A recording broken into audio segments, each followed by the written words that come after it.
Well, hello to all good people of the world. You know who this is. It's Paul Whittakin returning to you today with the universal law of numbers. And I've decorated them up a little bit today because it's a special day for them. Okay, so the universal law of numbers code is the 369 code, and what it gives us is a description of the workings of the universe according to the universe itself.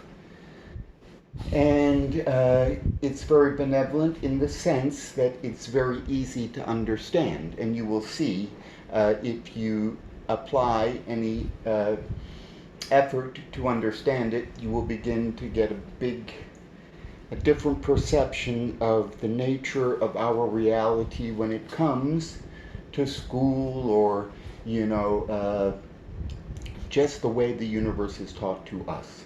Okay, so there's nothing wrong with algebra or geometry or calculus or any of that. It's all real, it's all good. It all comes from here. But I will show you how easy it is because, you know, if you passed a fifth grade or attended, if you have a fifth grade level of understanding of arithmetic, then this will be very easy for you. And the universe does that because it wants to make itself understood for everybody, not just people who understand quantum mechanics. Okay, these numbers, they prevail in our lives. They're ubiquitous. They never escape us. They're constantly there. They're part of our lives. The codes are 1, 2, 3, 4, 5, 6, 7, 8, 9. That's a code. It continues 1, 2, 3, 4, 5, 6, 7, 8, 9 with this circle right there. That circle, that 0 is a circle, and if you have any doubt about it, you just draw a circle in the sand and draw a circle, you know, or a 0 next to it. So it represents a circle. These codes, 1, 4, 7, and 2, 5, and 8, they represent triangles, as does 3, 6, and 9.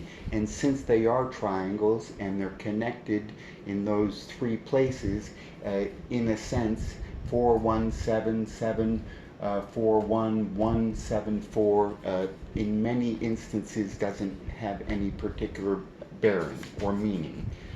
So we look for the codes. Okay, well, they're there. 147741. Very good. 528. 285. 258. 852. 582. 582. 8. No. 582. Very good. Whatever. Okay, so now what we're going to do is we're going to take the derivative of the universe, and the reason you take a derivative is primarily to establish what the rate of change is. Now, we require units to do things like that in science. For instance, meters per second squared.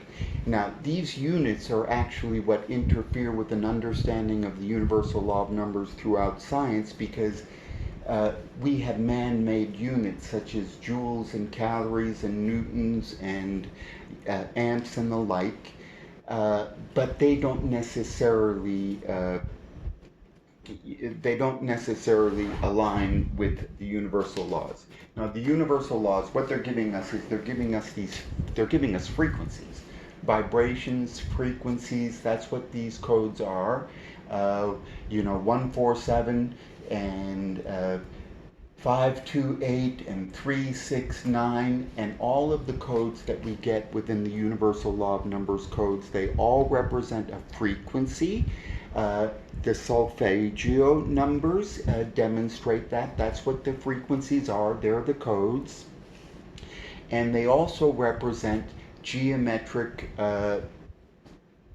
formations, structures. Every code has a geometric equivalent, okay? Every code is a frequency. Now, to show you how easy it is to take the derivative of the universal law of numbers, I will remind people that what I just removed is the same thing as this. There's no difference between the one I just took off and this one right here because that's what the universal law of numbers is. So in order to take a derivative for the fifth graders, okay, so you have addition and subtraction, that's the first thing you learn. Then you have multiplication and division, and that's the second thing you learn.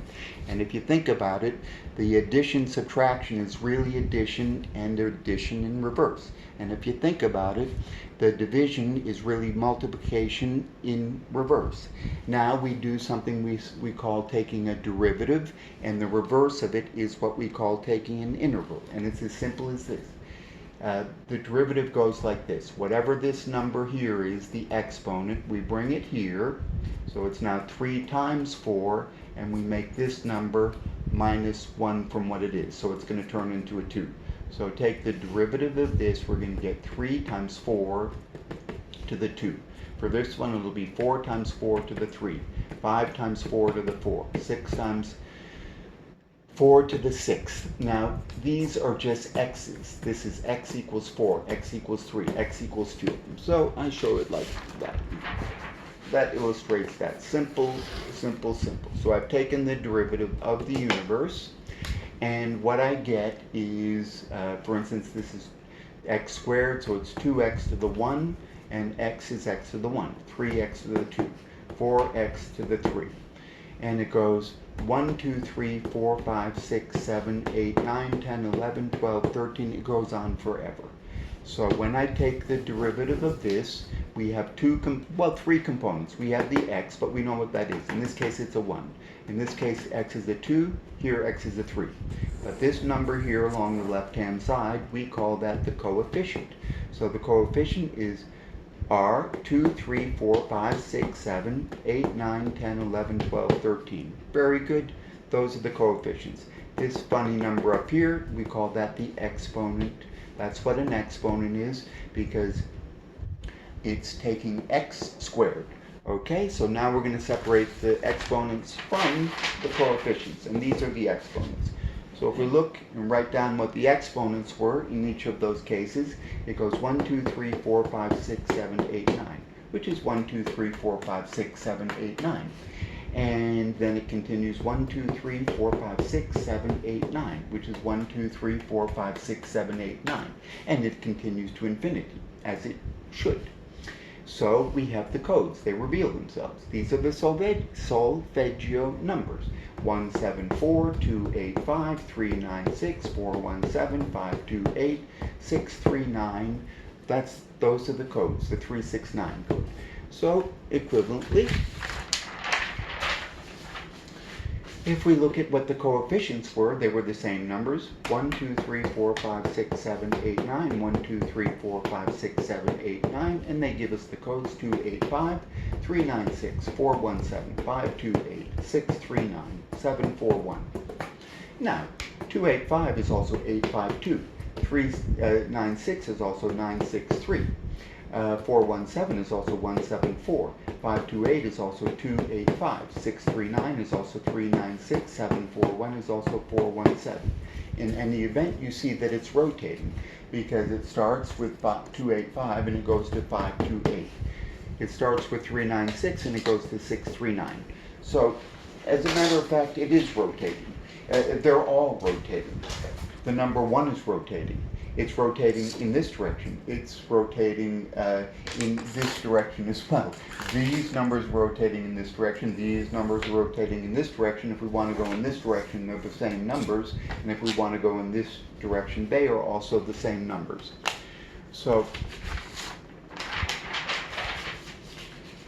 okay, all good people of the world, do be aware of the influence that this Israeli mob, Jewish mob, together with Saudi Arabian Sheikh mob, Middle Eastern oil states mob, dynasty mob, working together with a mob that is selling us out to them.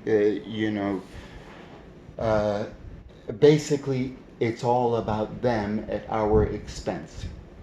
So I do hope we can reflect on this, and if we can see a common goal, if we're 98% not part of that cabal, and the cabal may be very small at the top, but it goes out because it seems anti-Semitic to say Jewish people. Now the thing is, there is a good Jewish person in the world, but the Jewish people who vote for Benjamin Netanyahu, Gantz, Lieberman, the most zealous right-wing hard hawk, whatever, warmongers in the world, who put our planet at risk.